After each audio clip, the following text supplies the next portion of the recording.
3/4 of the way to hell.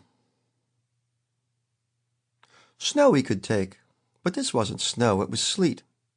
There was an inch of it at least in the gutters and clamped atop the cars, and the sidewalks had been worked into a kind of pocked gray paste that was hell on his shoes, and not just the shine but the leather itself.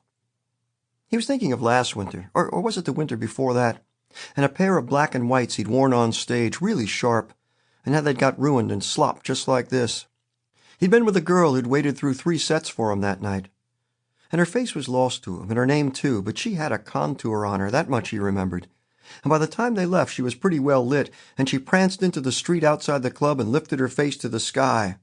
"Why don't we walk?" she sang out, in a pure, high voice, as if she wanted everybody in New York to hear her. "It's so glorious, isn't it? Can't you feel it?"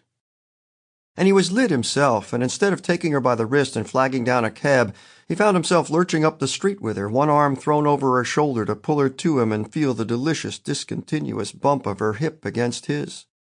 Within half a block his cigarette had gone out, and his face was as wet as if he'd been sprayed with a squirt gun.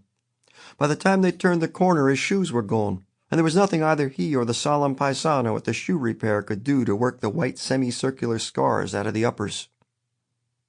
He dodged a puddle, sidestepped 2 big-armed old ladies staring at a Christmas display as if they'd just got off the bus from Oshkosh, and pinched the last drag out of the butt of his cigarette, which hissed as he flicked it into the gutter.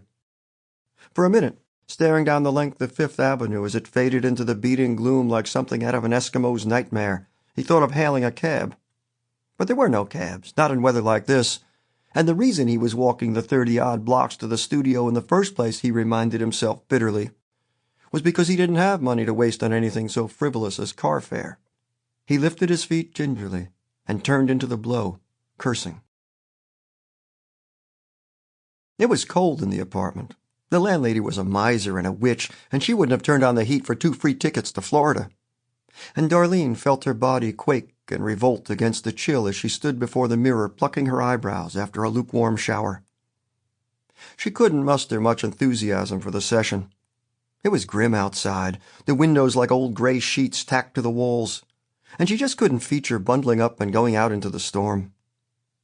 But then it was grimmer inside, peeling wallpaper, 2 bulbs out in the vanity, a lingering sweetish odor of that stuff the landlady used on the roaches.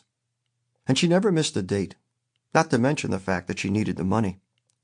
She was in her slip. She couldn't find her robe, though she suspected it was balled up somewhere in the depths of the laundry basket.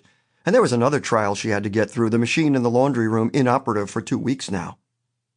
Her upper arms were prickled with gooseflesh. There was a red blotch just to the...